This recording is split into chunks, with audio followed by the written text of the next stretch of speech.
welcome, ladies and gentlemen, to another episode of Rise Urban Nation. I got my guy in the building today. If you don't know Grayson Walker, you're gonna get to know Grayson Walker today. He moonwalking on all of you fools. Grayson Walker, thank you for coming through. You know, for those people who don't know who Grayson Walker is, answer this question. Who is Grayson Walker? I know that's a deep question, and you could take that as far as wide as you want to go, but give the people a breakdown. Man, it is first of all, thank you very much for having me. I appreciate it. I appreciate what you're doing with your platform and your podcast. So it's great to be here. It is a deep question. It's always a tough question to answer. I am a musician. I'm an athlete.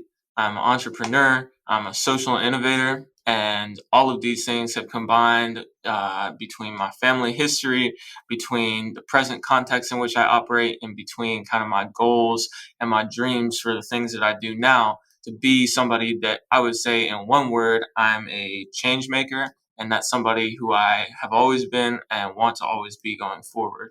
So, Ooh, I love that. I love that. And you know, for those who are gonna watch this on YouTube, I see you representing already because you're a legend.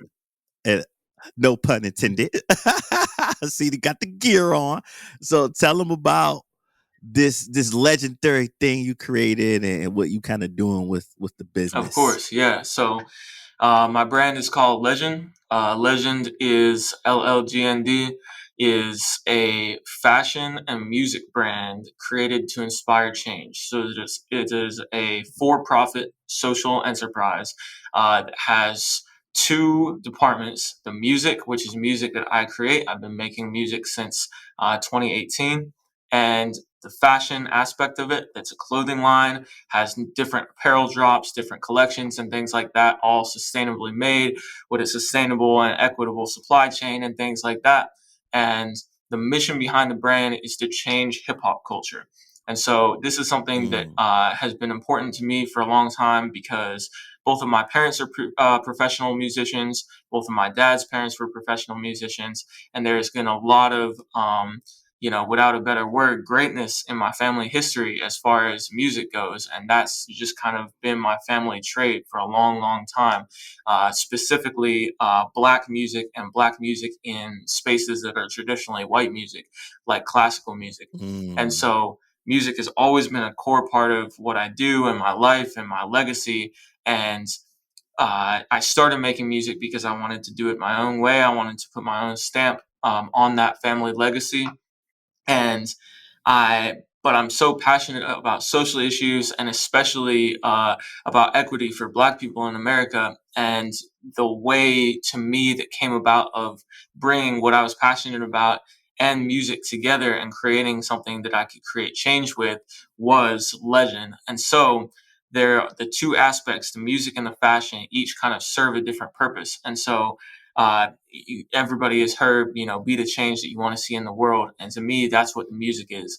The music is me proving that you can make popular, mainstream, quality hip hop music with good lyrics, with thoughtful intentions, things like that. Both very meaningful lyrics, lyrics that have no meaning, lyrics about life, things that are a reflection of your surroundings, whatever it may be, but proof that you can make that music without it being violent, misogynistic, or promotional of drug use.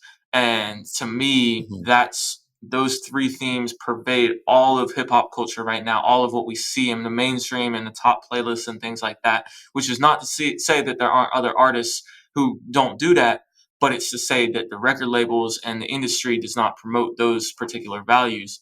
And so with that in mind, the music and me being the change that I want to see and hopefully inspiring change in others, that's possible and that the next generation of up and coming artists and children and things like that can see that you can make music and you can become successful without only rapping about shooting people or only rapping about X, Y, and Z. And those are a very particular X, Y, and Z. The fashion is all about Mm. spreading that change and inspiring others. So you see the logo, the branding. This is from my newest Inspired Change collection, which was released just a couple months ago on our website, legendary.com. And the fashion is all about, again, spreading awareness, spreading that change, creating a movement and a message that a lot of people can get behind, because it's not just about hip hop culture. Inspiring change Mhm. obviously pertains to a lot of things in society today. And I think that my generation in particular, as well as a lot of people in our society, can see that, there Mhm. are many, many, many aspects in which we have to inspire change, and we want to see change today. And so that Yeah. is what my brand is all about: inspiring change. I love that. I love that. So much to unpack in that one statement. But I'm gonna start with the history of it because being that at the time of recording this is Black History Month, and um, the history of your family.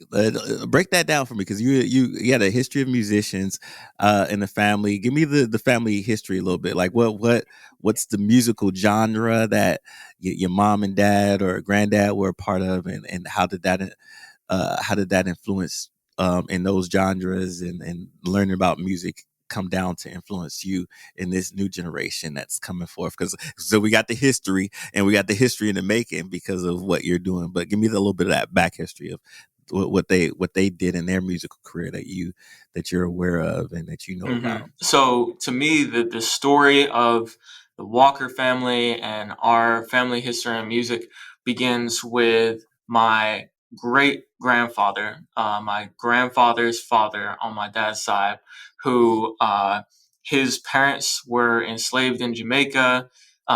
They uh, their children, my great granddad, emigrated to the U.S. for the first time, came to like the New York area, poor, had nothing. And he was, the total inspirational rags to riches story of a man who came here one generation out of slavery and built himself and his family into what was just the very beginning of a black middle class at the time, because he ended up training himself to be a doctor, and he became like a family care doctor and cared for, he was basically the only black doctor in, like, at that time it was the Washington D.C. community. And so he became a very prominent figure in the community, and he, achieved great wealth compared to what he had come here with, which was nothing. And that kind of set a standard for both a kind of a motivation that was in the family, and kind of more so than a motivation, the correct term is more an expectation of upholding a certain standard, representing your family in a certain way, and achieving certain things in your lifetime. And I think that that's kind of where that standard started. And so he held that was the elder George Walker, and he held his family to a very, very tight standard. He was definitely, a dictator in the household, and as a result, he was a very tough parent. But he raised two very successful children: my granddad George Walker and his sister Frances Walker. And his sister, my great aunt Frances, ended up becoming a world-renowned pianist, and she was, the first black pianist to do X, Y, and Z, the first woman black pianist to do X, Y, and Z. Accomplished a lot of things during her lifetime and broke a lot of barriers in that space as a black woman pianist in the classical arena that was very, very traditionally white. And my granddad was a pianist first, very accomplished, and also a composer. And my granddad he graduated high school and went to college at age 16. um, he went to, again, at a time when the majority of black folks weren't able to go to college at all. He had a scholarship. He went to Oberlin Conservatory, an extremely well-renowned music school, became the first black graduate of a bunch of different programs and things like that. And he carved out his path as, the first black pianist, the first black composer to do all these things. And his, kind of pinnacle achievement was he was the first black composer to win the Pulitzer Prize in, I believe, 1996. My family's going to be on me if I get that date wrong, but for one of his more than 100 compositions that he would compose over his lifetime. So again, Mm. very, very well successful, world-renowned composer, widely regarded as one of the most successful contemporary American composers. And so he definitely kind of set a precedent, for my family and for music. That he again was very harsh on his children in upholding. And so my dad was brought up to a very difficult standard. Was definitely raised with an iron fist, and in his own right became a world-renowned violinist and a composer as well. And so my dad has played violin for a long time. He's soloed with orchestras all around the world, built a really incredible body of work for himself and his career. He's a professor, full professor of music at the University of Colorado, Denver. He's done experimental music stuff with guitar. He's done different compositions. He wrote the first ever rap symphony for rapper and orchestra called Dream Wow. in the Hood. Okay. Um, and has done a lot of different things like that. He starred in a documentary in India called Song of the Untouchable.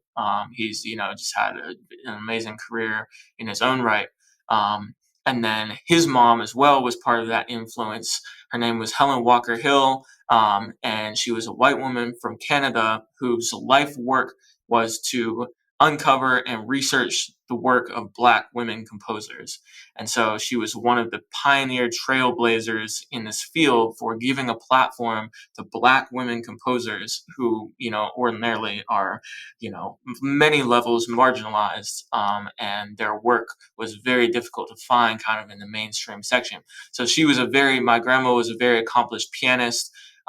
And also a professor in her own right. But her greatest successes, and I think what she would want her legacy to be the most, was all of this work that she uncovered and all of these composers she brought to the forefront, she brought to the mainstream because of her work with that.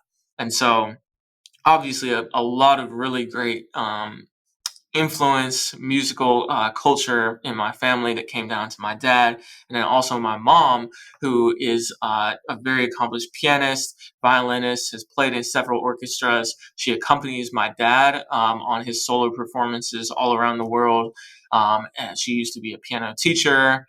And so she has been all around, all sides. My mom actually was played bass and keyboard in rock bands in LA in the 80s. And so she was in the rock scene as well, something that I was brought up with a lot of rock influences too because of that.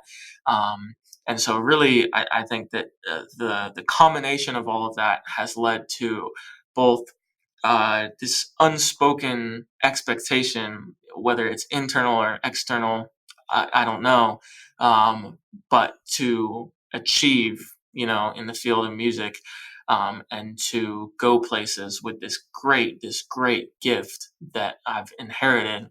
Um, and also, I think just a great diversity of influences, of cultures, of things that have come into the present moment and where I am at with music now. And that brings me to the second part of your question, which is about the present and about hip hop, something that, my granddad, when he was alive, bless his heart, but he would have no interest in hip hop, no interest in popular music whatsoever. None. You know, and and it was he was very one of the reasons why he was so successful was he was incredibly detailed, he was incredibly particular, and he wanted things to sound a certain way, and there were things that he absolutely did not believe were real music. And I think that today hip hop would be one of those things. I have no doubt about it. And that's just, Look, I'm glad you said that because that was going to be my next question. I was like, there's no way that grandpa, Mhm. the Walker family are tough as nails, Yeah. and set the standards that he was going to, with his classical training and Mhm. background. I was like, I wonder how he felt about hip hop. Yeah. And But that's the evolution, right? That's the evolution. And exactly. that, first of all, let me go back a little bit and say, um, I am honored that I have you on to share a little bit of that Walker family history that a lot of us don't know. And this is what I love about our podcast, that we get snippets of Black history that's untold, that will probably never be in books, just by having conversation, and hopefully this can live on. And so, this podcast episode, if you're not there to tell it to the next generation of kids that are not a part of the Walker family, that there's a little clip that can at least get them started, and hopefully somebody digs up the rest of that history and put it in the book somewhere. So thank you for sharing that with us. And I'm impressed with the amount that you know. So kudos to your family for I guess sharing and passing that down from generation to generation, so you all know, the roots and the legacy that you come Hmm. from, because a lot of us don't have that, and we're still searching for that. So I'm thankful and grateful that, one, you shared it with us, two, that you were able to obtain it from your family, and then we get to see that how truly legendary you are. Now, I'm also curious to know if you ever take components from what your mom and dad have done as far as composure and learning about music, and put it. Does it ever seep into some of your music, into how you put compositions together, or how you listen to it, with a certain ear and sound of what you bring into it? Yeah, that's a good question. One that I actually get a lot, and the question that I get along with that many times is, I grew up playing violin, and a lot of times people, like, people who knew me at that stage in my life, family, friends, and things like that, are, when are you gonna play violin in your songs? When are you gonna incorporate violin? I play drums as well. When do you play drums on your songs? And I think that to me, there's due time for all of those things. And that's not necessarily, I think that, in my view, my perspective on my own career, it's very important to me that the things that are most meaningful to me, and the things that I want to incorporate most, and are done well, and they're done with the correct quality, and they're done at the right time.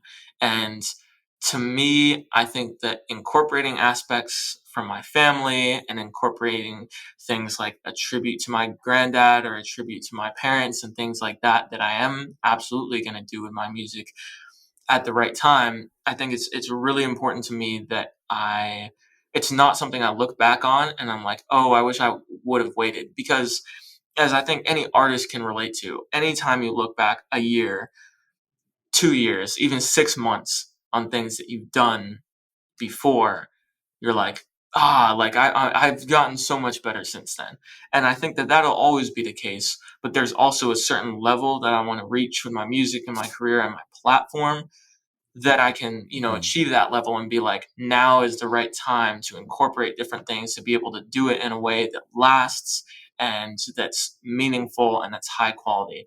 And to me, I haven't achieved the platform that I want to do for that to be the most meaningful yet. That's the best way that I can phrase it. With mhm, that being said, mm, the first one of many things that I've worked with my parents on has been the what I mentioned, the project I mentioned a little earlier, the first ever rap symphony that my dad, Gregory T.S. Walker, wrote over a decade ago.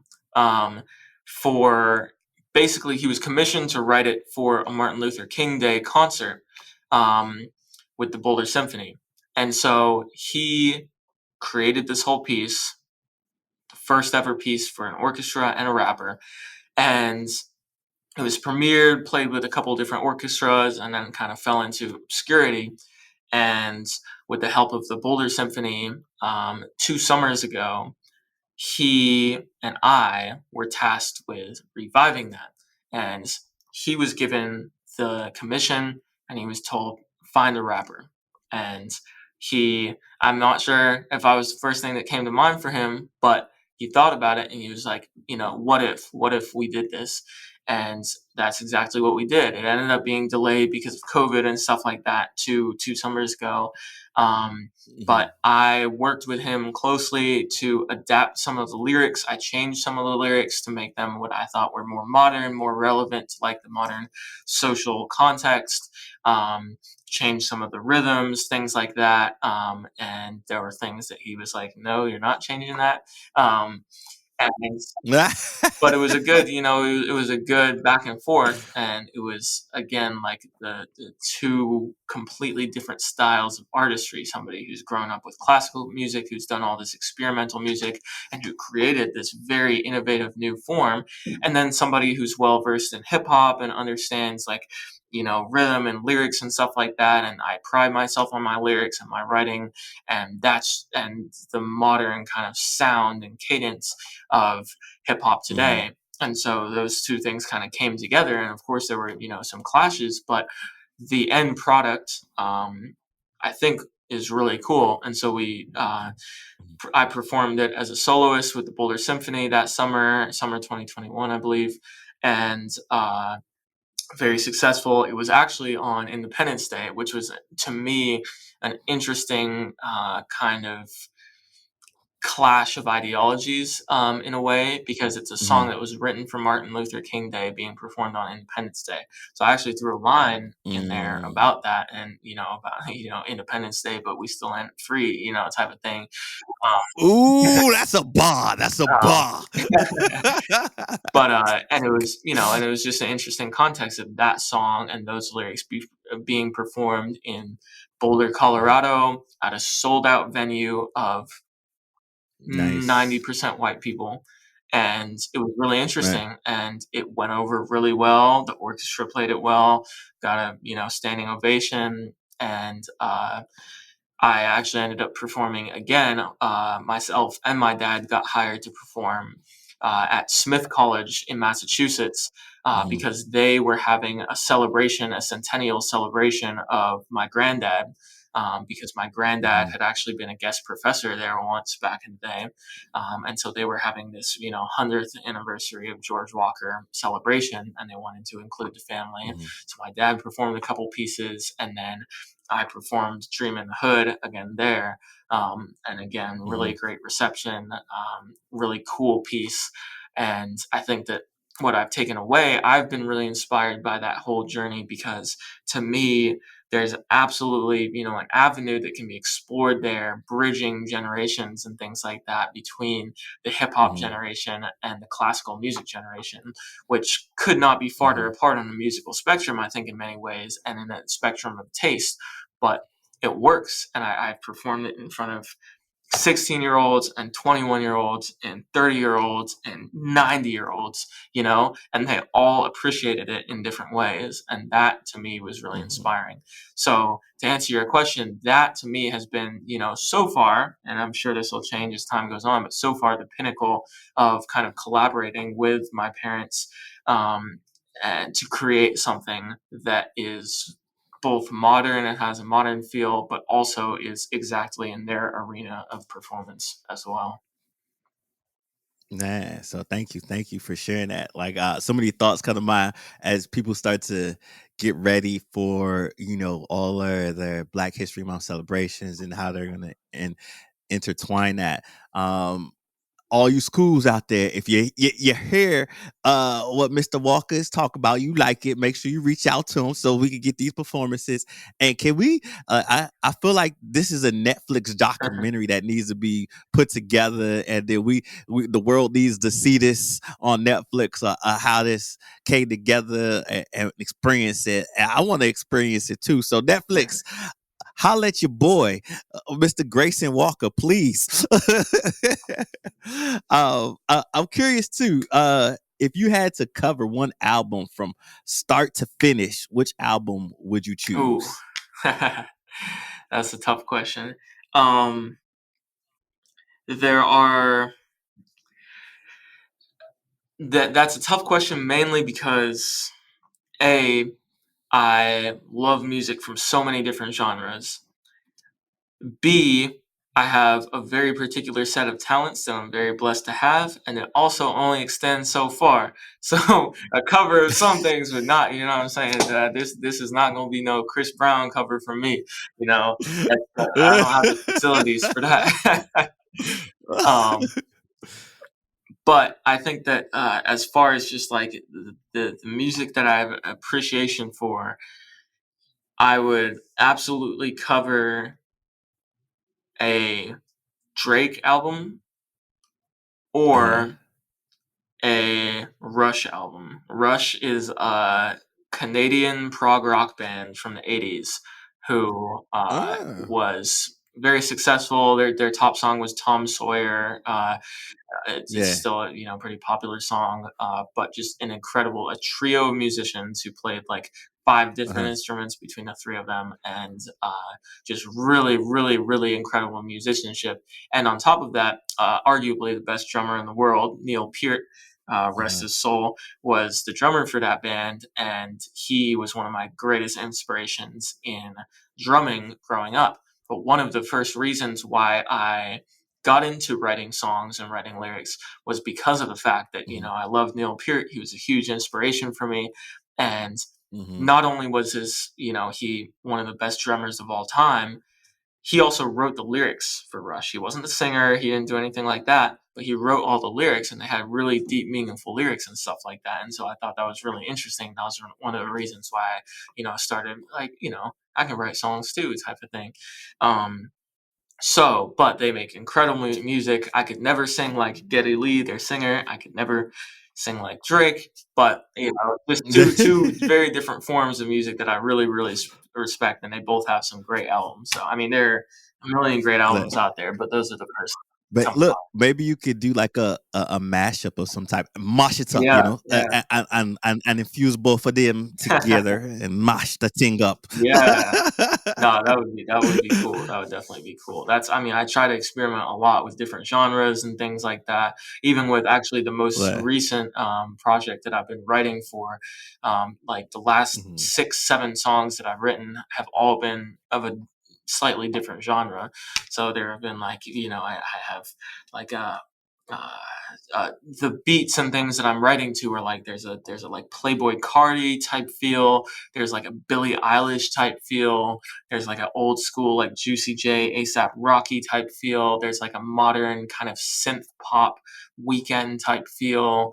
Um, there's mhm, like a more like an Adele type feel. Like they're all of these different genres coming together that I mhm, appreciate because I listen to so many genres and I appreciate so many different genres. But it's also fun to be able to incorporate your own style, which is somewhat a monolith, into so many different things. And mhm, to me, I really, really respect and admire artists who are able to do that and to combine different things and bring in different genres and do different genres of music well, which is a rare, it's a difference between just I'm going to do a rock song and like actually making it well.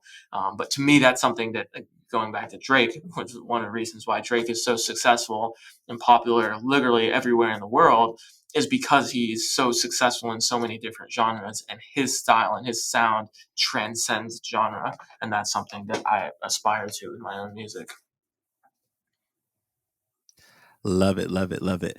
Um, I'm up here thinking about that mashup and what that would look like. But I want to go back a little bit. Let me go back into something that you were saying earlier. And it was in reference to the just making music these days that just have a positive influence. And for me, where my mind goes, because I grew up on that '90s hip hop era, well, actually a little bit, a little bit before '90s, like late '80s, early '90s. '90s was my real jam. But I feel like, and you may see this differently from me, that in the '90s we had an eclectic mix of hip hop music where there was, like your De La Souls, your Brand Nubians, there was more conscious Mm, rap that was, you know, very positive, and then we had, rap that was consciously communicating what was going on in the different communities, and giving homage to what we want to see change in these communities because we're tired of living in certain circumstances. And that's where art imitates life, right? And so I do want more positive rap, and but in the same time I still want the full expression of, the artist and the artistry of what's going on, right? So that we can be aware, and we can be informed, we can be educated, we can be motivated, we can be inspired towards movement, towards change. How do I mean, what's your thoughts on that? Of like, one, what do you feel happened where we went in a stage of hip hop where we started to see less conscious rap and just more of the party and trap type of rap? And then two, how do we still maintain that balance of the artistry so that we don't fall into this group thinking element where we miss the things that need to change in society, and still tell the truths of people's reality in society and in the Hmm. artistry. Yeah, I mean, first of all, I think that an important clarification on my part, because I think that when and this may be, part of how I describe my brand and my music to people. I think that part of the thing that always comes across to people that's not quite accurate is the positivity element, and I think that that's because when you hear about, oh, you want to make a change in hip hop culture, you want to change these themes about hip hop culture. To me, the clarification is I'm not logic. Like, I'm not peace, love, and positivity. That's not what it's about for me. And like, I respect that. That's great. There should definitely be that in hip hop. But that's not my music. My music is not about promoting positivity in that way. It's about being able to do exactly what you're talking about. Rap about real things, rap about things that are important, rap about things that are going on in community, rap about the reflection of your own surroundings, rap about things that don't matter, rap about partying. It doesn't matter what you talk about. It's just the way in which you talk about it. And so I think that there's a big difference between the rappers that you grew up with describing there's a big difference between Tupac in Changes and 21 Savage. And I use that example because it's not what you're talking about, it's how you talk about it. And Tupac talks about, this is what's going on, this is what we're dealing with, this is reality. And to me, that's as raw and as authentic and real as it could be. And that's what hip hop should be. All we can ever write real music about is about what we experience and what's around us. That's to write the most authentic music, we have to write about, what's real to us and who we are and what we experience. And the problem with hip hop today is that we've gotten away from that because just because some people experience gun violence and some people have to sell Mm, drugs to make a living, now everybody has to say they do that to be successful. That's the problem. It's not mm, authentic, which is the issue. If you are like, what's a good example? To me, King Von is a good example. That's someone who is a good artist. I listened to his music. I liked his music. He was a great storyteller. He was a great lyricist, and probably not somebody who I would support as a public figure, judged on the things he had done in his life, but at least he rapped about what mhm, he actually did and what he actually went through, and I don't think that was necessarily a good positive influence, but I also don't think that he was mhm, lying in his songs, for better or for worse. But most people do, and most people rap about the exact same things, and they don't live that life. I don't live that life. And that's okay. mhm, Like that, you should rap about what you live and you should rap about what's going on in your environment, and anybody can be successful doing that. But now people see, for whatever reason, I think the reason has a lot to do Mhm. with going back to what's changed. I think the reason has a lot to do with record labels and about white Mhm. record executives who are promoting a certain type of music and a certain image of the black community, which goes back to, structural Mm. racism. But I think that only certain things are being promoted in the mainstream. And I think that there are De La Souls and I think that there are Tupacs in our modern generation who are writing about those things. And I think that they're just not being given a Mm. platform, you know? And I think that Mhm. that has a lot to do with the record labels who are extremely high powered and monopolistic in the industry. When you think about who controls the songs that are on Rap Caviar, how many people listen to Rap Caviar? Like 50 million people around the world. Top Spotify playlists. Who Mm. chooses the songs that are on there? Spotify editors who are, being influenced by the record labels. Like, how do they see the songs they see? They're sent by the record labels. They see what's trending right now. And again, who controls that? The record labels. So I think that Mhm. that has a lot to do with the change. And record labels see this is what's popular, and this is what we're going to keep pushing. And there's never any change in that. And so again, I think the issue is not it's not about being positive.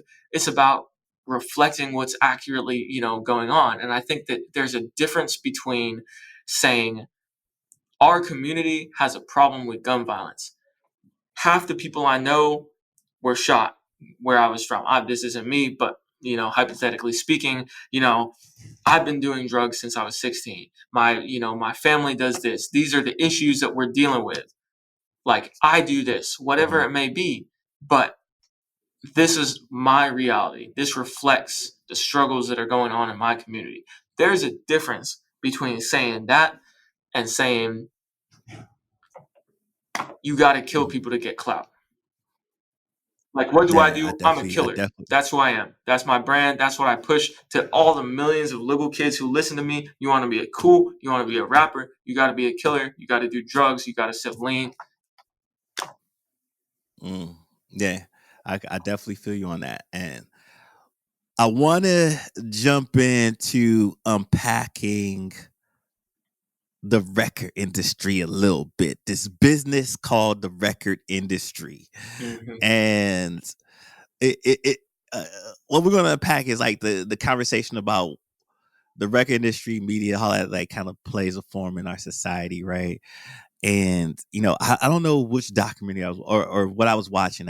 I watched somewhere where they were talking about how the record industry had some business dealings somewhere along the line with the prison system and the control of society, right? Well, media in general controlling society, right? And where the reason that we the industry started favoring this type of music in the culture is because of some underlining dealings with the present system, in order to keep that business going. You know, there has to be a funnel that could lead to this type of lifestyle that allows for the controlling of that population, then the controlling of a society in the way messages and media forms, so that there's certain people who can stay on the top and allow people to operate in the chaos of society, or the norms of what capitalism breeds. And I also feel that there's musicians of the past that kind of talked about this, like the Bob Marley's, God rest his soul, that said, "Unlock yourself from mental slavery, because none of them can free mankind." That alludes to like this capitalistic structures of systems that were put in place to manipulate and control and keep us in a state of confusion. I don't know. What are your feelings and thoughts around that? I think that I wish I knew more about it. I think that there's only so much that I think I have, uh, that I know enough to speak on. I think that I don't know a lot about the origin of the record industry, and I think that would provide a lot of insight into kind of like the modern. why things are. Just like, if you take something like the police, like if you didn't, if you weren't aware that like the police started out as like slave catchers and things like that, it would be less clear why some things have turned into the way that they've turned into today, Mm, because they didn't turn into that. They started as that, right? And so the same thing, there are many artists who have called the record labels, modern day slavery. And mm, I think that it would be really eye-opening to know exactly how that started out, because I'm sure I don't know, and that's the big disclaimer. But I would not be surprised at all to find out that the record label started as a way of enforcing a racial hierarchy in a lot of ways, and in conjunction with the prison system and things like that. Because whether or not it was intentional or not, that is the purpose that they've served in a lot of ways, to be able to encourage and create a mainstream popular music in a way that you glorify criminal activities, you glorify violence, you glorify things that are going to activities that are going to keep poor people poor and marginalized people marginalized, mhm, and you refuse to give a platform to people who come from those situations, overcome them, and then do something positive, right?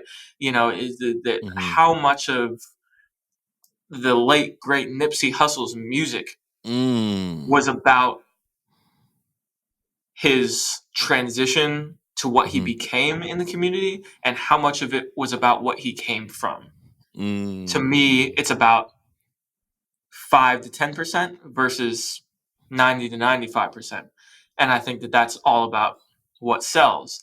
And I think that, nothing against him, but that speaks to record labels, and that speaks to mhm, popular music. And so my conclusion on this is that regardless of how it started, and regardless of why record labels came to serve the role that they serve, it is the case. For mm, whatever reason, it is the case. And this is something that we need to be aware of, and something that we need to work to change, because they have so much power in society, and there's mhm, so many people who will only listen to what the record labels feed to them, because of the monopoly that record labels have over streaming and things like that. And because most of music now is streaming, that right, is a huge influence on culture and what people listen to.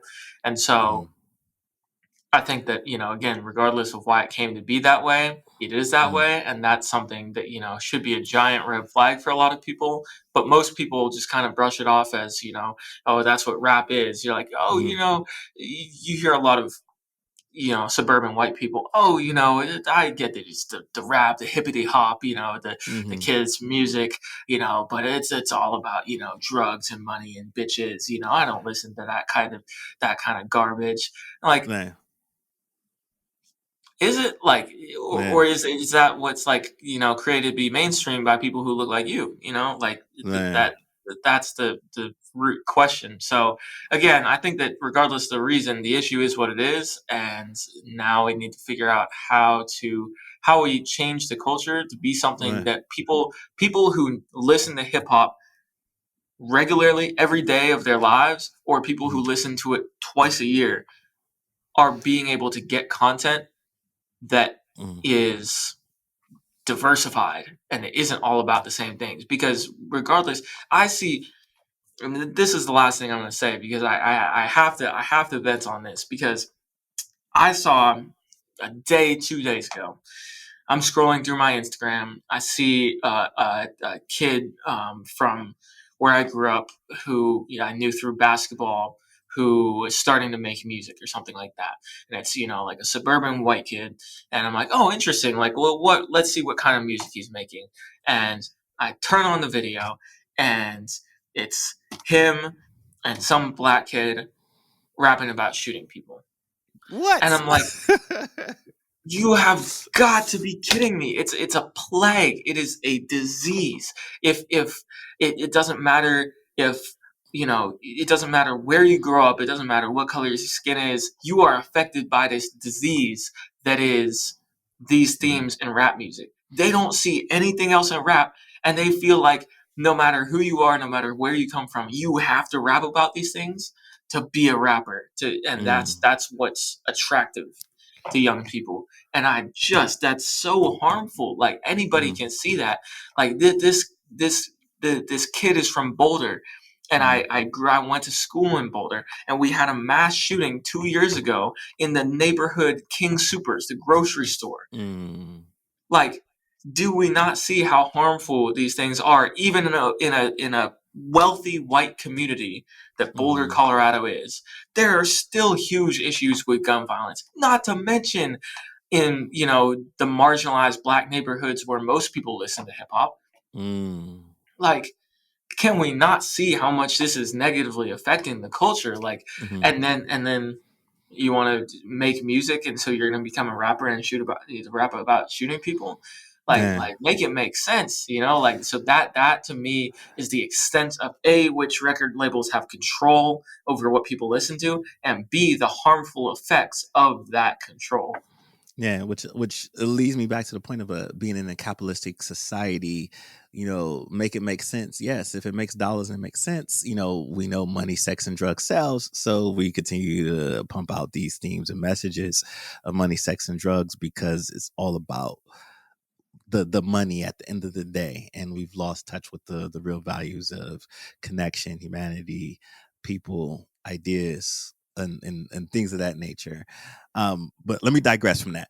I want to look at the positive note of this, which is something that you said in reference to the streaming.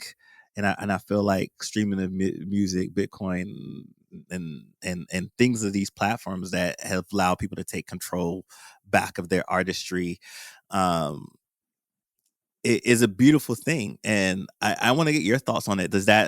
Are we seeing the evolution? Because you no longer need a major record label. If you see what Nipsey was able to do, he didn't sign to a major record label. We see what, like, whether you believe in Jay-Z and what he did with Rock Nation's title and all that stuff, trying to make sure people own more of their masters or get back, have more control in their artistry. Do we see the evolution? Are we in the evolution right now? And is there going to be a massive shift? Yes, we are absolutely in the evolution. I think that there have been huge strides, a lot of progress made with streaming, with things like that, that allows rappers to, or musicians from any genre, to become successful, remain successful, and be independent and retain control without using a record label.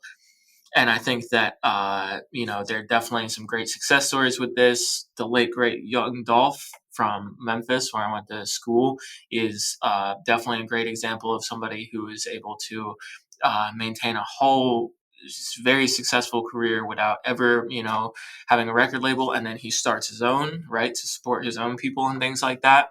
And so it definitely is evolving, and there definitely is is there going to be a huge paradigm shift? I don't know, and the reason is because there are still the large corporations that control the music industry, to me, are still retaining control. And that's Mm, because maybe Warner Brothers has a little bit less control because they're new up and coming artists who can see that, well, maybe I don't have to sign to WMG to be successful. But then Warner goes and this is an hypothetical, but then they go and buy Spotify or they buy Apple Music, and now you're controlling Spotify. I have my most popular song on Spotify has over 40,000 streams. mm, I've gotten a few, maybe a couple $100 from that, from those 40,000 streams, mhm, if that, I get 100 to 200,000 streams a year from across mhm, the world, and I make a few $100 off of streams. mm, And where does the rest of the money go? Right back into Spotify. So mm, Spotify pays artists so little, and all Spotify is the one of the least, but Apple maybe Music pays a little bit more, but it's like 0.006 of a cent to 0.02 2%. You know, like these are, you know, it's fractions of pennies to fractions of pennies. Mm-hmm. And Tidal was, you know, an interesting experiment in changing that. And Tidal paid way more, Mm-hmm. but still, you know, who's making the money off of this? It's really not the artists. Mm-hmm. And so I think that there still are ways in which the corporations that control the music industry are retaining that control regardless, you know, because they understand the shift and they see exactly what's happening. And they're not going to, oh, Mm. well, looks like they got us, you know, we'll stop making Yeah. money. That's not going to happen. They'll just, you know, as it evolves in favor of artists, it also evolves in favor of the corporations. And I think that is going to continue to be reflected because I Mm. think that, again, it's just so hard. Even say 90% of the new artists that made music this year or became mainstream this year didn't sign with a record label, which would be huge, Mm-hmm. which would be unprecedented. Say that happened, but the record labels are still controlling the playlists. They're still controlling the award shows. They're still controlling popular music and they're controlling what becomes mainstream. And Mm-hmm. so those 90% of artists who aren't signed to a record label are still probably going to be influenced by what is put out by that record label because that's what they have to do to be successful. And as an independent artist, it's even more important to get your music on playlists, to get shows, get on award shows, to get on the radio, because that's the only way that you can make money and get increase your platform and your Mm-hmm. viewership. And again, that's an arena in which the record labels still, to me, dominate, regardless of how many artists they sign. Yeah, I again understand that. And that makes it, you know, difficult because at some point they're going to come in, influence, and try to manipulate and still control. They don't want to lose control. That's the big thing, control, right? And there's power in that control. Um, all right, so we got about 5 minutes before I have to wrap up again into our next meeting, and so I'm gonna end you off with 3 questions. So if we could do our best to, you know, still be, you know, engaging and as good storytellers as you are, but be concise about them. Mhm. Let's see if we could get that done. If we go over a little bit over, no worries. All right. First of the 3 questions. If you could sign to any record label in the world, which label would you choose? I don't know the answer to that because I know the answer is I'm sure there's a label out there that would be perfect for me, and I don't know the name because it's not a mainstream label and it gives artists control of what they're doing and they don't promote the same things that other record labels promote, Mm-hmm. and for that reason they haven't become mainstream and they aren't as widely known. And that's the record label I was signed to. If I don't find that record label during my lifetime, I'll create it myself. Love that. Love that. All right. How did you start your business? Like, did you go out and seek capital? Like, what was your process? How did you start this amazing brand and business? It started by somebody telling me that if I made a T-shirt, they would buy it, and Ah, I was like, "That's, I mean, I was a business major in college. I understand okay. exactly what that means. Demand, create supply, fulfill the demands, money, profit, and the profit goes right back into making music and paying for mixing, mastering. So that was a no brainer Mm, for me. And I made a few T-shirts, designed a couple things. I like designing, I like fashion. And it was just kind of all came together. Again, I have a business degree. I have a mhm, concentration in marketing. I know what I'm doing with the business side of it a little bit, and it all came together and gradually increased to the point where this summer, for the first time, I was able to design a website, open an online store, go through this whole rebranding process, and create this huge brand that's, again, become bigger than myself. Advertise on social media, at Legendary on everything, mhm, legendary.com, the website, and now has become something that, again, it can really promote the message and promote the mission of my brand while doing so in a sustainable way, in an ethical way, that supports my mission. yeah, that's amazing. Now, I envision there's going to be so many young folks or so many people just inspired by what you're doing, and also wanting to put more positive messaging out there. How does somebody really turn, you know, a passion into a successful business? What's your take on that? On how you've been able to do it? That you'll give to somebody as advice? Well, that's always a secret, isn't it? Right? Because we all have passions. Everybody is passionate about something.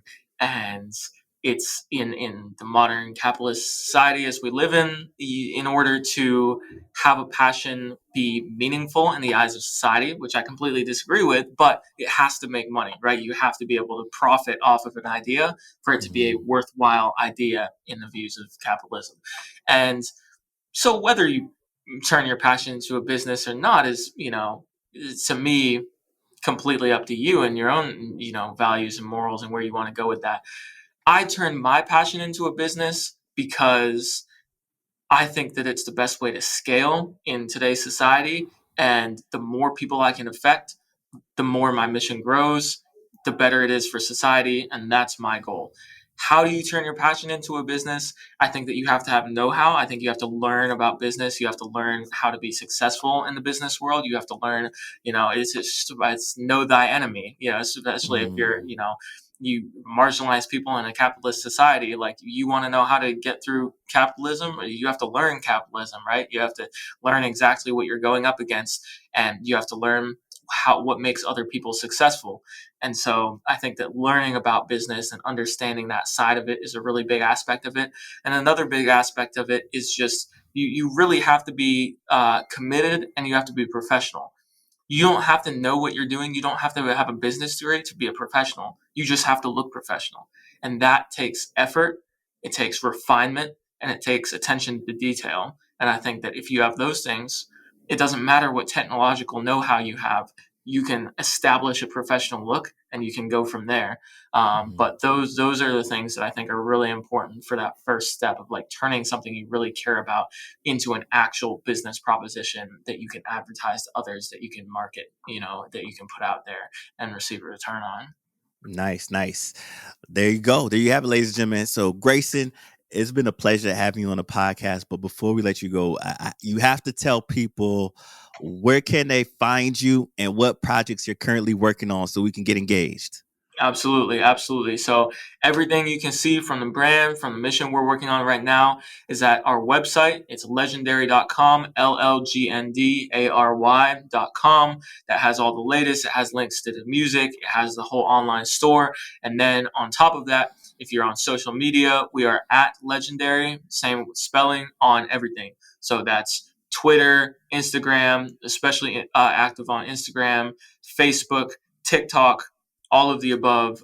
We're active on, and we'll be giving updates and stuff like that. We actually just had an article come out, two articles on NIL Now, NIL Today, and the Greeley Tribune from Colorado about one of the athletes we signed to an NIL deal to represent the brand, and what that means to Nice. him. So that's been really cool. We're working on a couple. I actually was just in Rwanda for 2 weeks, working with local social entrepreneurs there on some different projects. We'll have a song coming out that I worked with a Rwandan artist on. So there's a lot of exciting stuff in the works right now. So just Woo! follow social media, follow the website to stay up to date on everything. And yeah, it's a very, very big year for us. Yeah, I'm gonna talk. I'm gonna call Grayson Walker Jumpman for 2023 because he definitely about that MJ life in 2023. Jumpman, Jumpman, Jumpman, Jumpman. That boy Jump man, Grayson Walker up to something. jump man, jump man. Yeah, that's me. Uh, uh. So Grayson, thank you for coming through, man. Spitting so many gems and bars. I can't wait for people to check out this episode. I will be getting those links to all his social media and the things that he's doing. So if you didn't get it while you were driving, don't worry about it. They'll be in the show notes, and we'll Sure. catch you on the next time. Great. Thank you so much for having me. Appreciate it. Anytime.